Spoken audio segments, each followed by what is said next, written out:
Good morning, everybody. It is Wednesday, March 13th, and I have a very, very special guest today, Suzzanne Monk. And I met her years ago at CPAC, and we became fast friends. And she became very endearing to angel moms and angel families because she was very, very supportive of us. And so I want to welcome you, Suzzanne. Hi, sweetie. How are you?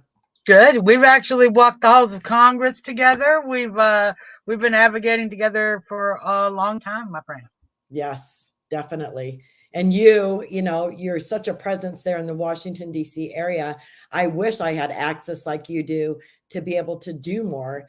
But the unfortunate thing is, once COVID hit and, the Biden misadministration came into place, um, traveling back to DC and making any headway in my case, the angel families and angel moms fight just really came to an abrupt stop Yeah. because we aren't recognized by this administration. Although he forces us to listen about the death of his son, he doesn't want to listen to us about the death of our children Right. because of his Well, he can't policies. even pronounce people's names right. So No.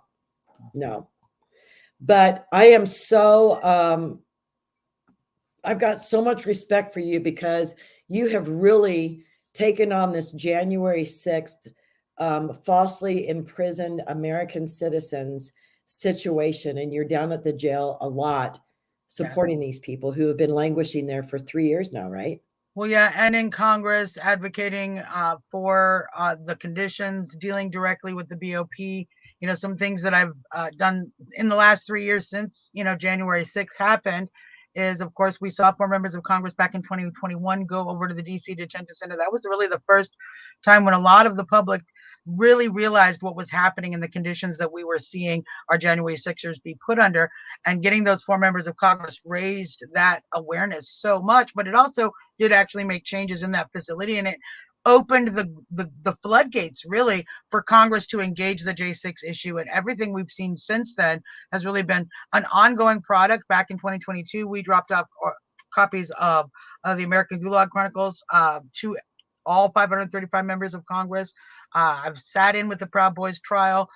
We've had a lot of very productive work at CPACs. Last year we called it J6 PAC. This year we saw so many different organizations and different J6ers, actually, family members, people there sharing their stories. This issue has become hugely important. It got talked about on the main stage over and over in many speeches, in addition to having its own panel. All of that has been because there's a small group of us who have worked very hard since the beginning. This year, we launched the J6 Pardon Project because, as we know, we are coming around to that election year. Right. And God willing, and patriots put their work in, we will be inaugurating Donald J. Trump on January 20th, 2025. And he has said on day one that he intends to release the J6 hostages.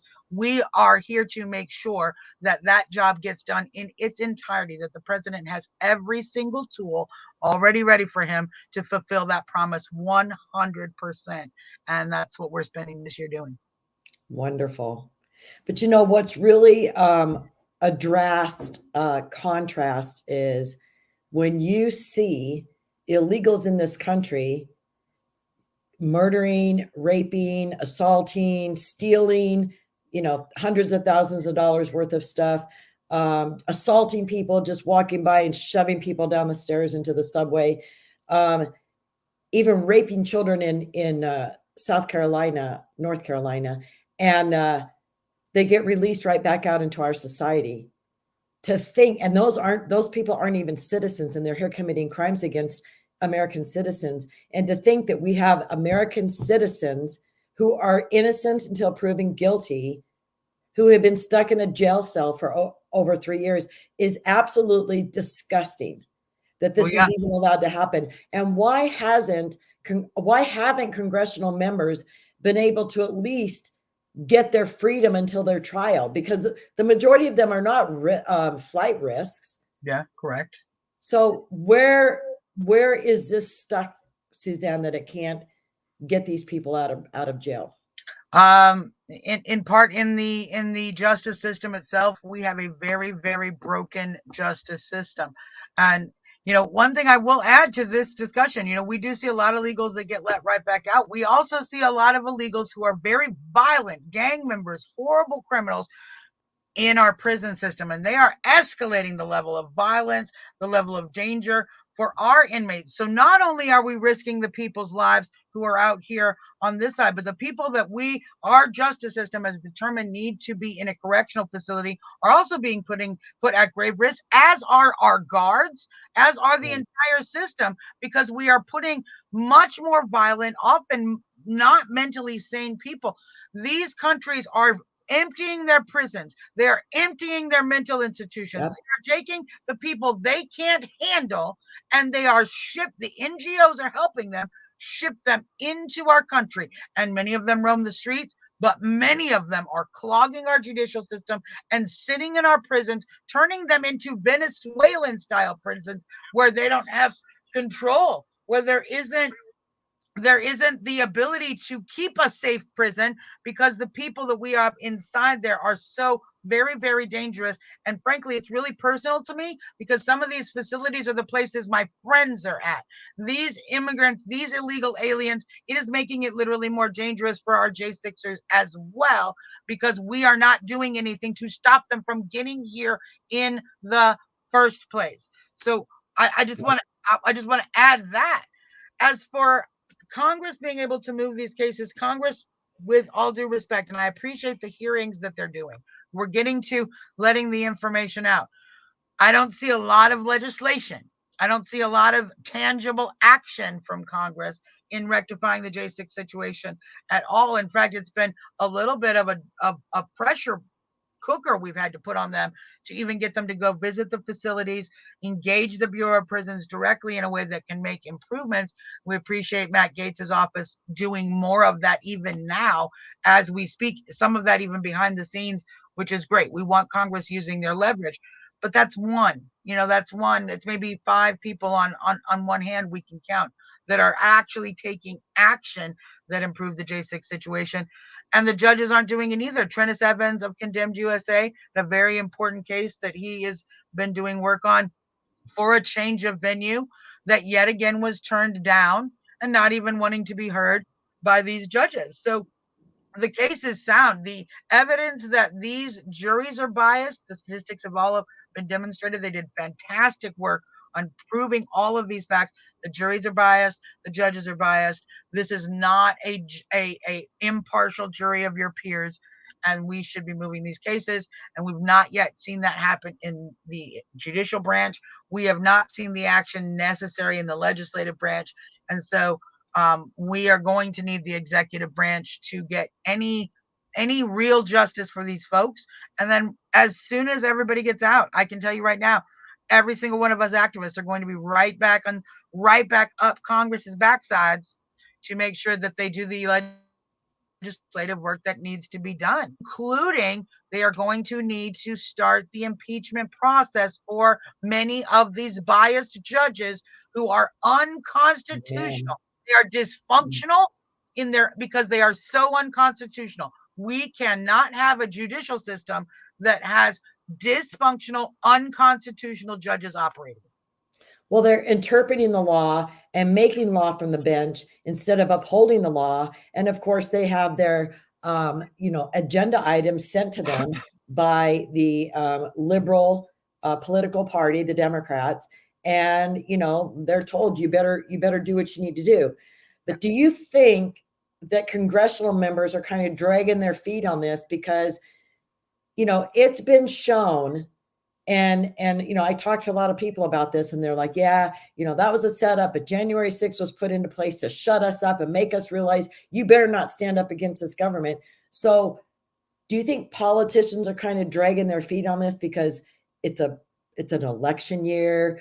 Although we're going on 3 years, but we had an election year in 2020 where some of these congressional members, were up for re-election and stuff. So I Do you see think? actually both happening. And it's interesting because as we were getting ready to go into the election in 2022, I launched the Congressional Justice for J6 Candidates Pledge. And we started approaching candidates with asking them to sign a pledge of just, we pledge to do everything we can to reveal the truth about January 6th. We pledge to, engage in oversight over the Bureau of Prisons and make sure that the conditions are being met. We pledge to engage in oversight of the judiciary to make sure that what we can do to make these trials fair is happening.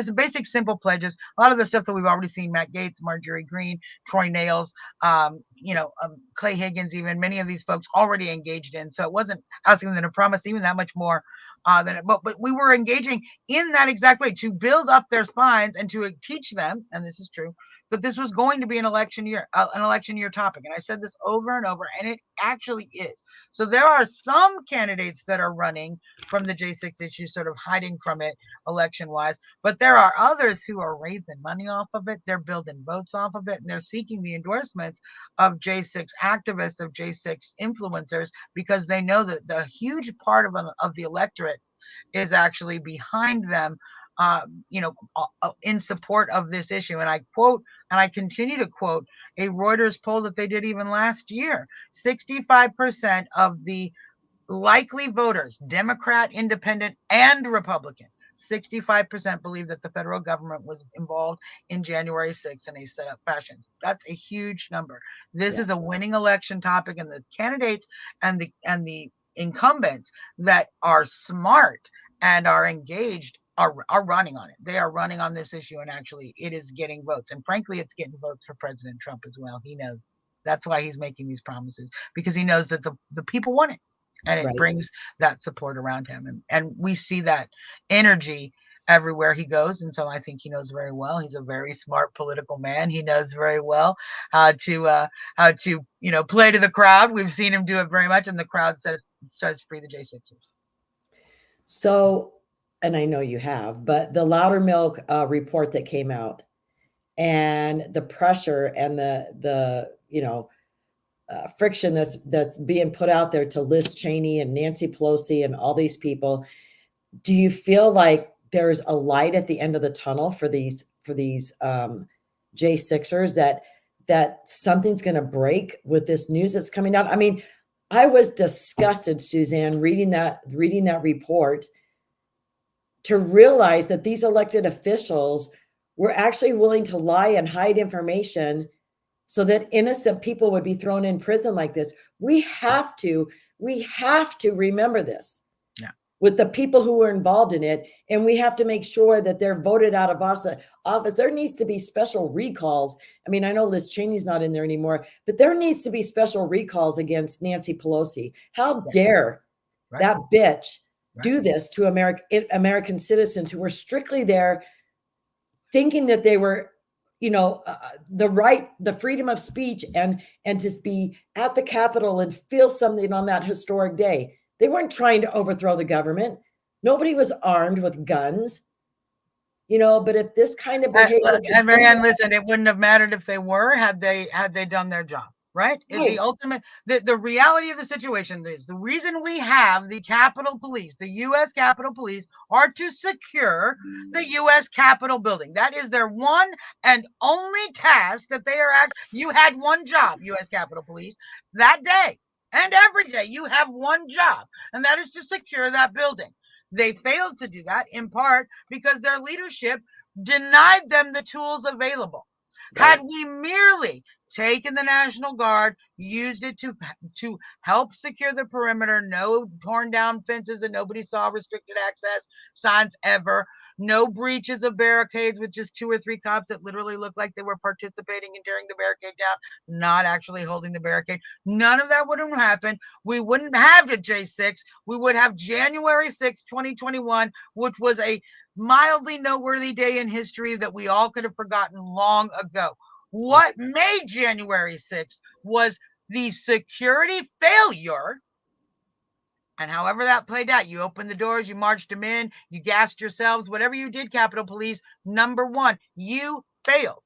And finally, we are starting to see those investigations into the failure. That is what the recent hearing just this week was with regards to the J6 pipe bombing. We are seeing the House Administration Committee, which deals with things like how are we functioning as the House, start to investigate the failures of security that day, which is actually where all the smoking guns are. Because ultimately, that failure of security goes right up to the top to a little lady named Nancy and a little turtle named Mitch. Yes. Yes. And, I find it surprising too that one Capitol police officer, maybe he was a chief or what, I can't remember, but that he's quit and he's actually speaking out about it. And man, they sure as a heck don't show any of his, news interviews and stuff, because that's some pretty damning evidence in its own. And the fact that it's coming out now that Trump was offering 10,000 National Guard troops days ahead of time. Mm-hmm.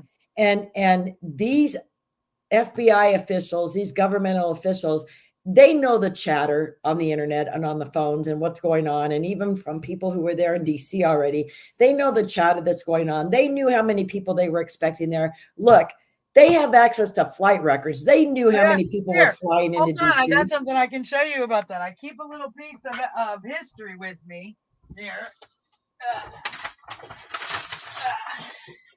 So I can always remember the fact that the District of Columbia was fully aware that there will be a ridiculously large crowd because they had massive parking restrictions. There were whole areas of the city that were cordoned off.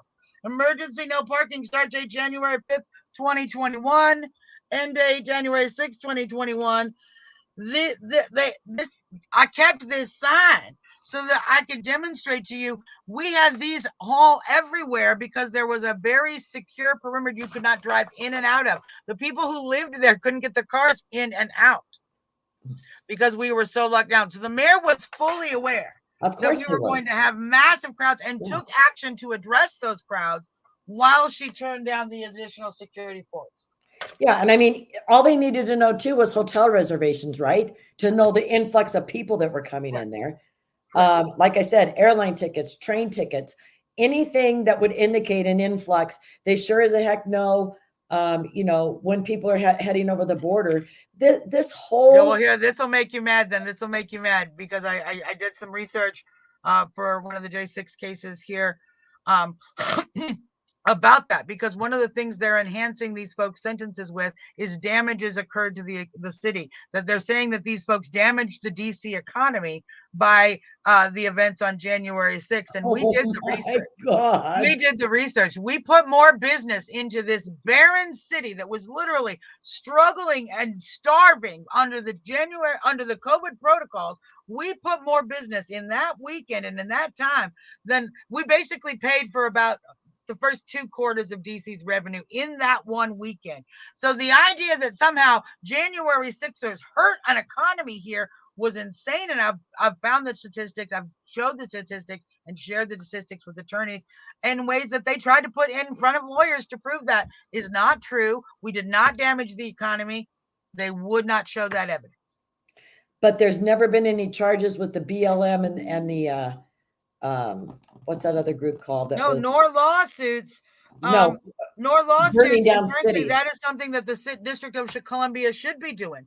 They burned the city. They cost us thousands and thousands and millions of dollars in police overtime and in health assistance for these officers that were injured. We spent millions of dollars dealing with their riotous BS.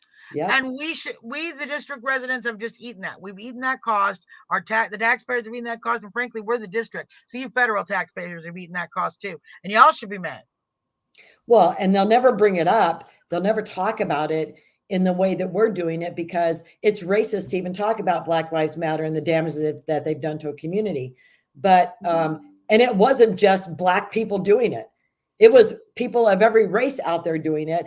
And so to call anybody who tries to bring this sort of thing up and the damage that they cause the economies and the communities, and, those are long lasting effects, Suzzanne, because a lot of those places lost their pharmacies and their, the Walgreens or their small grocery stores or mercados because they were ransacked and looted and robbed and burned. And so all the people in that community are suffering. But to think that Well, they've I will say gone, this. I'm going to say this. J6 was the final nail in the coffin of that racial divide created by BLM. And I'm going to tell you how, because what we're seeing actually with putting average Americans who are basically innocent into the prison system, both we as conservatives are starting to realize what we've been being told actually all along, that there is a corrupt and horribly inhumane prison system, and it is being used to house a lot of Black people who are being put in that system without a lot of agency. We're actually finding that a lot of that is true, and we quickly realize that that needs to be rectified. At the same time, what's happening on the inside in the Black community is they are seeing all of a sudden that human connection between patriots and Trump supporters and the same things that they're enduring. They see us going through this weaponized system and getting treated worse, like worse. They feel bad for J6ers. On top of that, they see President Trump's work with the First Step Act. President Trump was the first president who actually did anything for these inmates, right? Angela yes, King will tell you she's proud to talk about it because he's the first president who actually put his money where his mouth is, put his effort where his promises were, and actually did something. And believe you me, the folks on the inside see that very well. And these working class families who have been, unfortunately, these working class Black families, and frankly, it's the truth about working class white families in a lot of rural areas around the country. We don't say that. They have been a target. They have been a target for the judicial system, and not necessarily by the police, but definitely by the conviction process, by the court system. It is likely that these people who don't have money and don't have agency, they are more likely to end up behind bars serving lengthy terms in these horrible conditions. And so now what's happened is we have seen, and we've always said this would be the case, if the working class Black folks and the working class white folks figure out we're fighting the same fight, it's over. It's right? over for the elites. And that is Yes. exactly what they have done. Well, and I'm feeling a shift, in things, not only with this revelation about Liz Cheney and them withholding this information about the J6ers, that narrative is kind of weakening, and now, you hear that some charges were dropped by the judge in the Fannie Willis thing.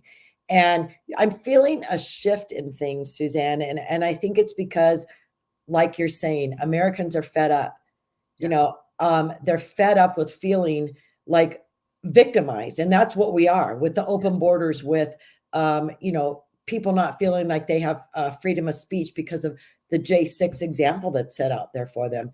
So, and you're very, very right.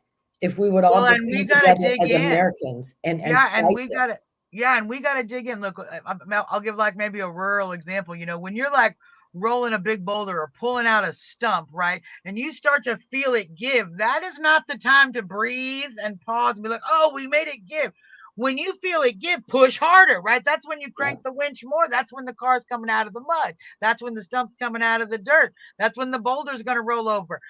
That's when that barn wall is going to go up. When you feel that momentum, you push harder. We as activists, as patriots, we need to engage more now that we see these legislators, these elected officials, and these candidates really start to move in the direction that we're seeing. It's time to double down and keep pushing that message even harder. We're winning, but the game is not over. right. Well, and even, the shift too with the new leadership at the RNC, heads rolling there and a bunch of staffers being fired. I mean, I'm seeing I woke up yesterday morning, and I woke up even feeling it more today, like things are changing, and I think too, because it's a shift towards, a more Christian approach to things. We know that God is missing from our lives, and people are, when I'm door knocking, because I'm running for office here in Arizona for state representative, and when I'm door knocking, and people are fed up. And then I've even had a few of them say, "Yeah, I'm so fed up with politics, I'm not going to vote." And I'm like, "No, you have to. This is when we need you the most. This is the pivotal time that your voting, your ability to vote means the most in your whole life. This Yeah. this Well, and I election." think people feel that feeling of like, I vote and it doesn't do anything Yes. because you're citizening wrong. Mhm. It's you don't just show up and participate in citizen governance every 2 to 4 years on in Yeah. November. You need to engage at least a little bit in making sure that the people you hire, your employees, know what you want them to do and get a regular like check-in. Hey, let's just do a progress report for you guys. We have to be paying at least a little bit of attention, and we have to be participating in between elections. And I always say it doesn't have to be a lot of time.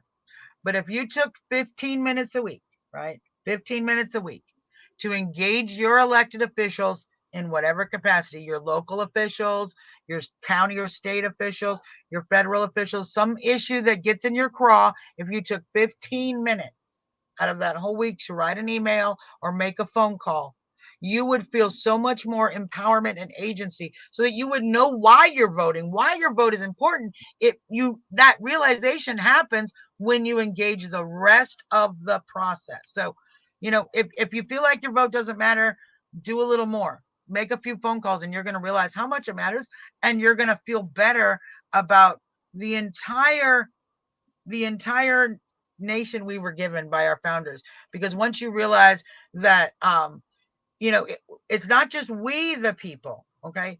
It's me the people. You're the people. With you Right. can't keep putting it on the we. It's not everybody, and we all just don't know who has to step up and do the. You have to accept it that I'm we the people.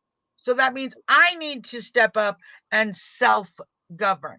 And if we all be me the people as much as we're busy being we the people, we'd have a much better country already.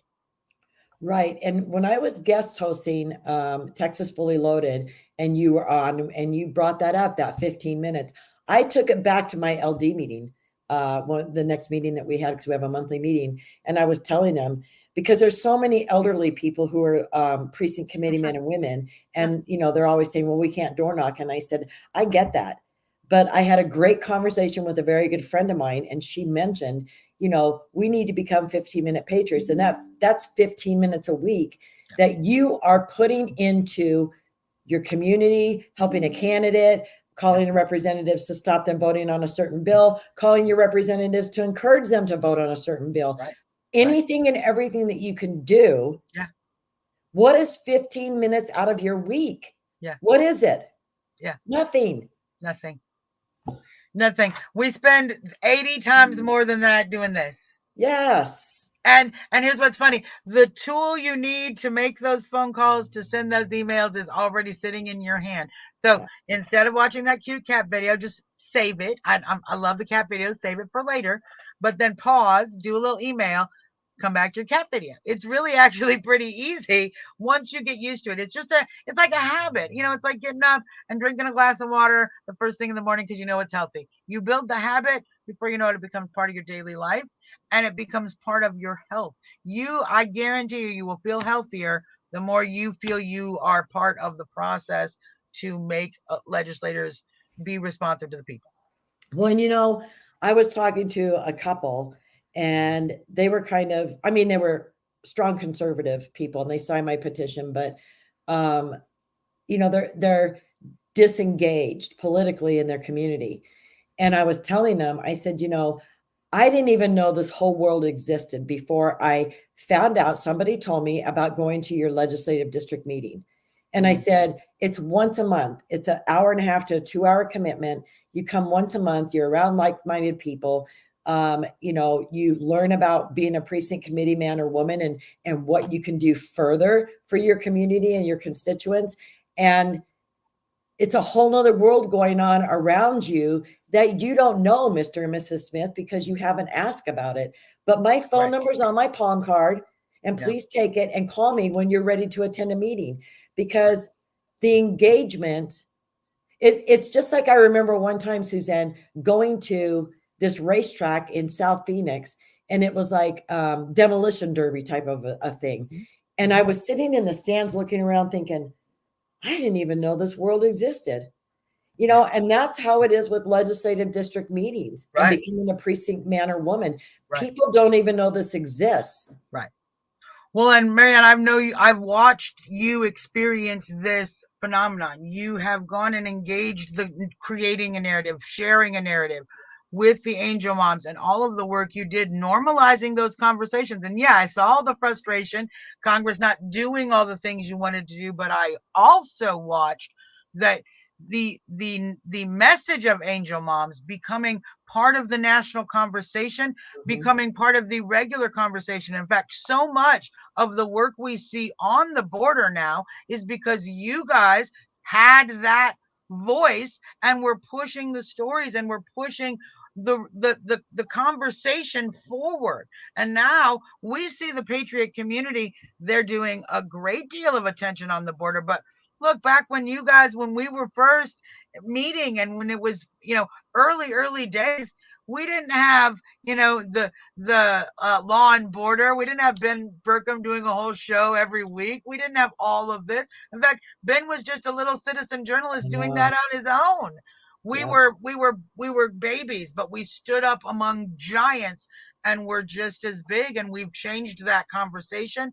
We've built part of this platform that the Republicans, the conservative Republicans, the patriot Republicans, the President Trump stands on. We built that through that voice. You built that. The angel moms built that through your efforts. So standing up and using your voice has a heavy impact, and it shapes things downstream in ways you cannot even begin to imagine. And I know you know that. Yes. Yes, and I mean, there was a big letdown, when the Biden administration came into place because we felt like our momentum was immediately, a roadblock was set up immediately, and our trips back east and engaging with politicians and engaging with the White House and feeling like we had a voice, and they looked to us for, ideas. And I remember President Trump calling me there for a roundtable with law enforcement and politicians regarding anti-sanctuary policies that needed to be put in place because the sanctuary cities were becoming a problem back then. Right. Right. And what's really frustrating, Suzzanne, and I know you felt this yourself because I've seen you out in your activism, you feel like you're preaching to a brick wall. Yeah. Like I'm not doing this for a freaking fun. This Yeah. isn't what I envisioned my life being. No. And if I'm going to take the time to have a conversation with you and warn you, this is what could happen to you. Yeah. Because I never dreamt of it happening to me. And you need to be paying attention to A, not having border security, B, sanctuary policies, and C, the weirdos like President Trump talked about who are coming over our borders. Right. And it's a million times worse now, 7-8 million times worse than it was back when we were, working with President Trump. So, oh yeah. Well, and March actually in my Facebook memories, March is I told you so month for me right now, because it was the month that in 2020 I started Reopen America on day 2 of the shutdowns, and I'd actually started petitions to cancel everything, don't cancel everything, even in the weeks before that.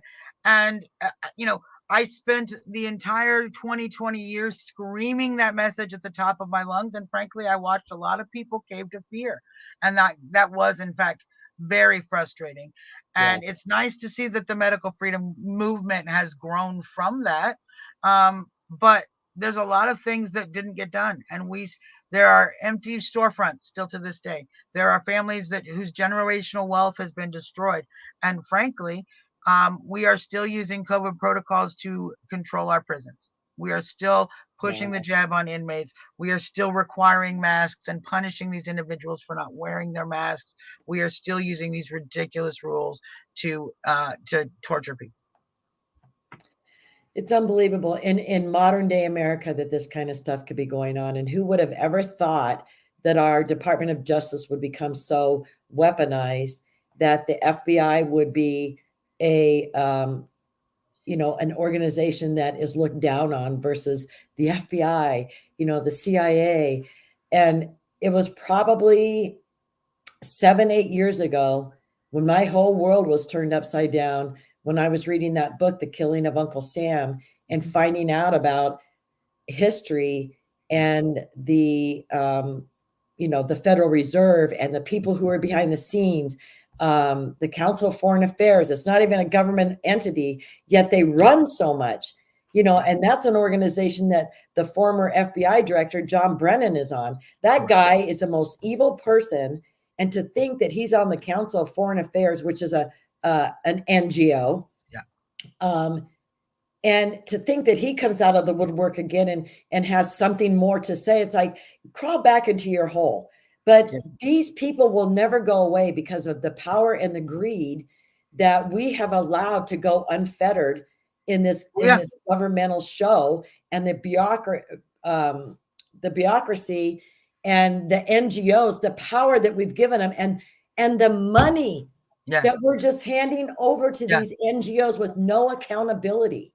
Well, look, Marianne, I know you look like 29, but I know you're old enough to have been alive before the Department of Homeland Security was formed. Oh, yeah. And seeing that agency really pull all the FBI, CIA, all of those agencies together was immensely damaging to the liberties in this country. It is what created that weaponized FBI, who is now engaged in the same kind of subterfuge and control that we've seen at the CIA for decades before that.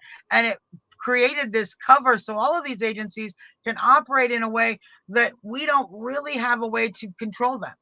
And the Department of Homeland Security right now is actually using taxpayer dollars to recruit and train sedition hunters, radical leftists to hunt Americans. It's called the Targeted Violence and Terrorism Prevention Grant Program. You can look it up. Targeted Violence Terrorism Prevention Grant Program. They have handed out millions of dollars to woke programs who are there to recruit, build communities that they teach how to recognize domestic violence, domestic terrorism in our country. Say the name of it again. The Department of Homeland Security, Targeted Violence and Terrorism Prevention, TVTP, grant program. TVTP. And I've gone through and looked at all of the recipients. Some of them are large NGOs that are literally involved in all the globalist tactics we've seen. Many of them are woke universities with large radical leftist groups, Antifa populations. Some of them are actually run, these grants are received by organizations, groups in these schools run by publicly known Antifa members and leaders of BLM. So we are spending millions of dollars to hand funds over to build these radical biased leftist groups against us, and to literally train people in the technology that they are using to gather evidence that the FBI could not gather because of the law, because we have protections, because of this little baby right here. Yeah. But if a sedition hunter hacks your computer and gets evidence, they can hand it to the FBI, and now the FBI can use that against you in court. So we are actually circumventing our own justice system, and our own Department of Homeland Security is doing it. I appreciate y'all defunding these little defunds that Mike Johnson announced for us, although the low number was kind of offensive. You need to close the Department of Homeland Security and re-separate these agencies back into their individual autonomy so that they can be properly overseen. Right. And the other thing that was kind of amusing to me was, and I know Mayorkas had a really tough time getting through the Senate hearings and being approved to be the Secretary of Homeland Security. But I find it pretty ironic that the only person they could find came from Cuba.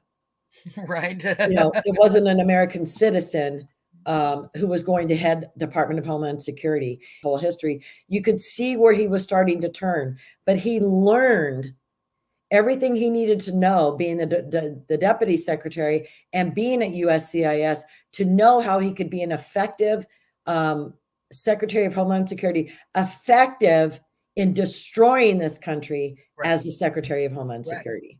Correct. And look, everyone complains about our rhinos. They complain about these people who don't do the right things. A lot of that is because we don't speak up. Let's take Anthony Fauci. If real conservatives who had been paying attention had spoken up in the beginning when we were talking about Anthony Fauci and had said all the truths about him. One, his history and involvement with the AIDS crisis, which was horrific. Anybody who paid attention would know that he was Dr. Death when it comes to that. The history of him in the government. He was George W. Bush's bioweapons expert. That's what his job was. If any of us, if those people who knew those truths had spoken loudly, and instead of being afraid that we might say something that wasn't exactly like President Trump, that you might be saying something the president doesn't agree with. So what? If we'd have said that, think of what we would have staved off, because President Trump is very responsive. And I know full well, because remember when he was trying to push against the vapes, right? He wanted to ban vapes. We had a lot of friends who are in that business who were very clear that that's not the solution. Getting more government into the process is not the solution. And he is being misled by the wrong people. We pushed that information up to him and he changed his mind. Right. He said, you know what? I've seen what's right. I've been given the good information. I've made it a sound decision, and I'm changing my previous tactic. So he is receptive. And frankly, that's why he does these rallies.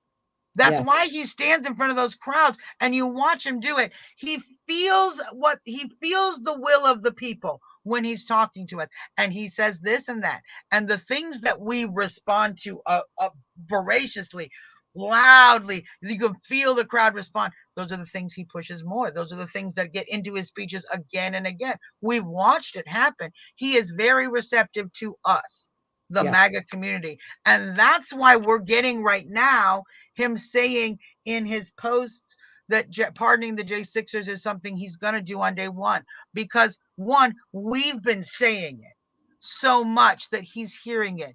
And when he says it, he hears our response. He hears the crowd go, yes, to the J6ers. He hears the crowd cheer when they play that anthem. He is hearing us. So we need to keep screaming that. We need to make sure that our voice is loud. Trump is merely our messenger. I know we would love to think that he is somehow, our general, but he is our messenger. We are the warriors. We, the American people, the patriot movement, are what is changing this country.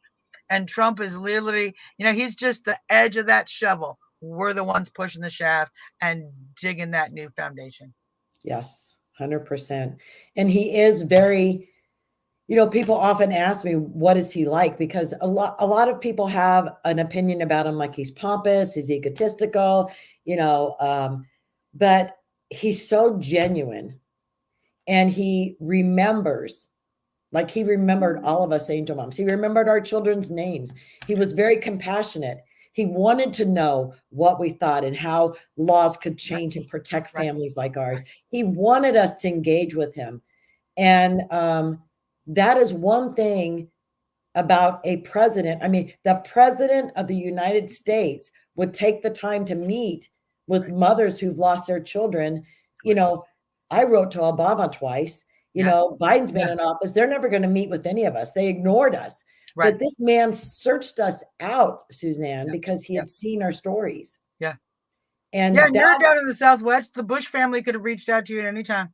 Yes, 100%. But what was amazing too is in the day after, and I think 2 days after, I got a call. And of course, I was in a fog when, the week after my son was killed. But I got a call from Representative Stephen King from Iowa to call and tell me how sorry he was about the loss of my son. Yeah, wow. I did not get a call from John McCain. Right. I did not get a call from Flakety Flake. Yeah. I didn't get a call from the governor. I didn't get a call from anybody in the state of Arizona. My son was a police officer who was an integral part of our community and was on the news for a week about people talking about him here locally. Yep. And I'm in DC for Feet to the Fire. And it wasn't during the Feet to the Fire event, but I was on the Breitbart radio doing an interview. And Flake heard me saying, nobody in Arizona contacted me. Flake, McCain, nobody, blah, blah, blah, blah. I get a phone call from him. Hey, Marianne, I want to meet with you. So we set an appointment up the next day. I passed him in the hallways on the way to his office. He didn't even recognize me. I'm waiting in his office. He comes in. He has a beautiful picture of his family there in his lobby.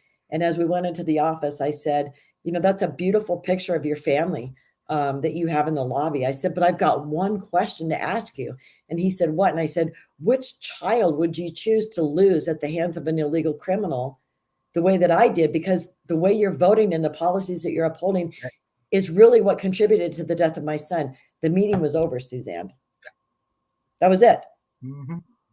Because reality like that and death slaps you in the face. But when you think about the amount of politicians who don't even think about the people languishing in jail who for January 6th, who've had their rights stripped away, when they don't give a rat's ass about who they're letting into this country and how they're setting us up for a terrible, terrible, god-awful day that terrorist attack is going to happen again here in the United States, that they don't care how many of us die, that they don't care how many of us are going to be facing death soon because, we felt forced to take the jab and talked into and convinced to do this.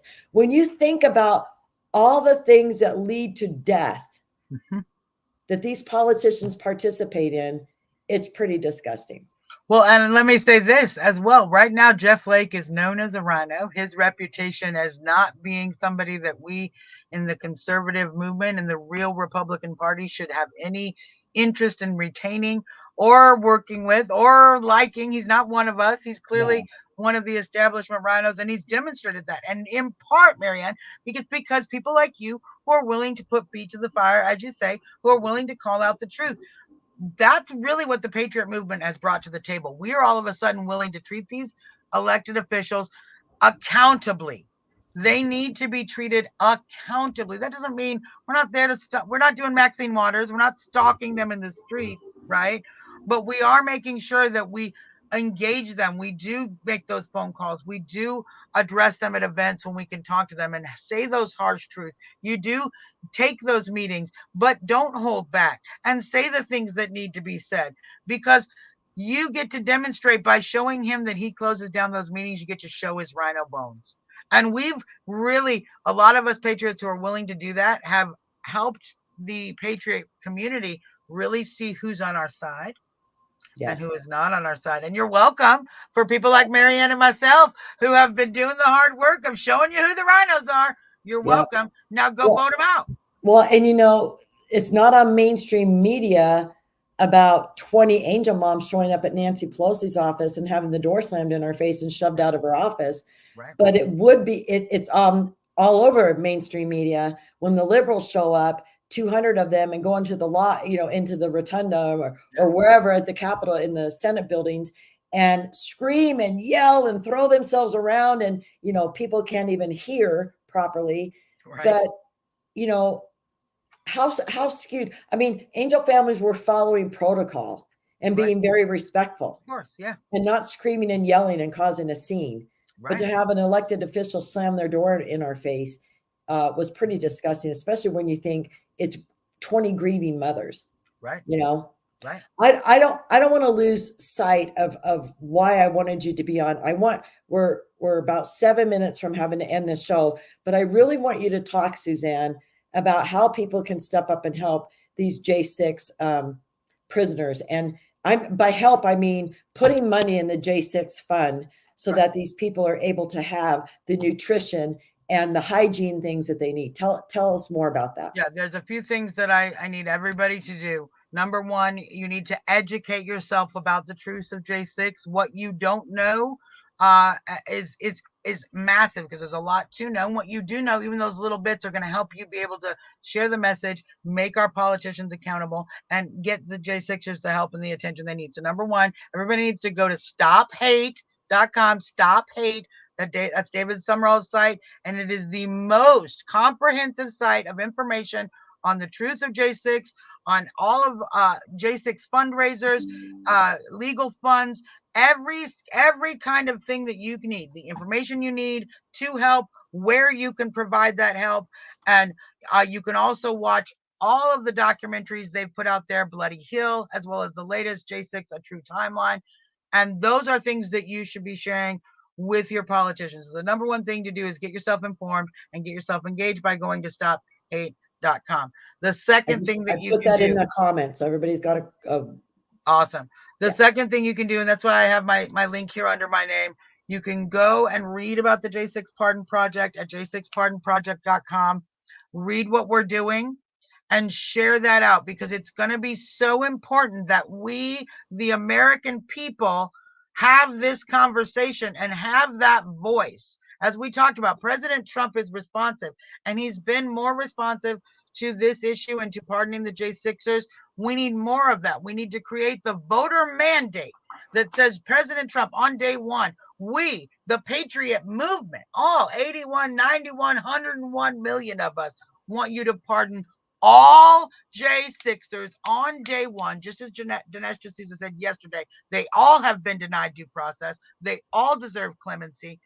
All J6ers on day one. If we are sharing that message loud, the president is not only going to do it, but he is going to do it in spades. So we need, I know he's going to fulfill that promise. Let's help him have the political cover, the political mandate of the people to do 100% of the job. You can help doing that by having that conversation, putting those posts out, sharing your voice as well. We want all tweeting to the president, truth socialing, sharing it amongst your friends, sharing it everywhere. That is what we, the people, want. President Trump will echo that, and everybody will get to go home on January, in the last week of January, as we inaugurate President Trump for the 47th president of the United States. Yes. So we need your help. We need your help to make sure it gets done right. And how you help is sharing your voice and starting that conversation, so the public outcry is a concert din, right? I want the president's ears to ring and go deaf, like he's standing next to the Marshall speaker listening to Ozzy, right? I want it that loud. Free the J6ers, pardon all J6ers. Your voice will be helpful. Everyone can help do that. You need to make that known, for, so that in every city that he's going to do a rally in, that the word gets out, to make sure that they, chant that like they do Trump, Trump, Trump, free J6, free J6. Yeah. We need to have something. Now, if when you're at those rallies, hey, don't be afraid to start a chant. Just start chanting it. People will jump in. So, chant free J6. Tell, and frankly, once you're informed about the January 6th situation, tell everybody. It's why I wear these orange braids. It's not that I like wearing weird color hair all the time. I wear these because when people ask me, oh, I love your orange hair, great. Thank you so much. They're correctional orange. I wear this in solidarity with my friends who are January 6th political prisoners, who are being held in egregious condition for doing next to nothing, for exercising the First Amendment.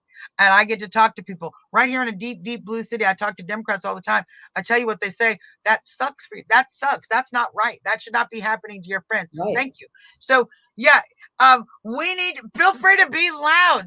Talk to everybody. You don't know who is actually understanding and has that compassion reaction until you open your mouth and share it. Or who's sitting on the fence, because I was talking to a guy the other day, and he was saying, I don't like what January 6th made Trump look like. I'm going to vote for him, but I don't like that vision that, and it's like, I had a little conversation with him, and he kind of was like, oh, okay. And I said, you got to pay attention, because, more and more is coming out about, what a scam this J6 committee was. Right. But if anybody wanted to get in touch with you, Suzzanne, directly, is there a way they can do it? Yes, you can. If you go to j6pardonproject.com, click on the contact us link, you can send me an email and I will get that. In fact, I've got a couple emails from the website earlier already. So you will be able to reach out to me through that. You can also find me on Twitter at Trumpertarian, or X, whatever they call that. And you can find me on Facebook /Suzzanne Monk on Facebook. And you can probably just Google my name and find all my contact information that Sedition Hunters and others have already doxed out on the internet. So if you need to find my address, it's probably not that hard either. So. Well, and as you can see from this podcast, Suzzanne Monk is a plethora of information, and she's not afraid to share what she knows with anybody. So Suzzanne, thank you so much for taking the time to be on my show today. I just think the world of you, and thank you for what you're doing for the J6ers. And God bless you. You're in my Well, heart. thank you for having me, and thank you for everything you keep doing. And let me just say this, it has been a wonderful journey fighting for this country beside you, and I'm looking forward to many, many more years of winning in Yes. the future. Yes. Thank you, sweetie. See you soon. Bye. All right, that ends our show today. And join me tomorrow. I'm not going to have a guest tomorrow, but we're just going to be going over current affairs and things that are happening, not only in Arizona, but around the country. So hope you have a good rest of your day. And thanks for joining.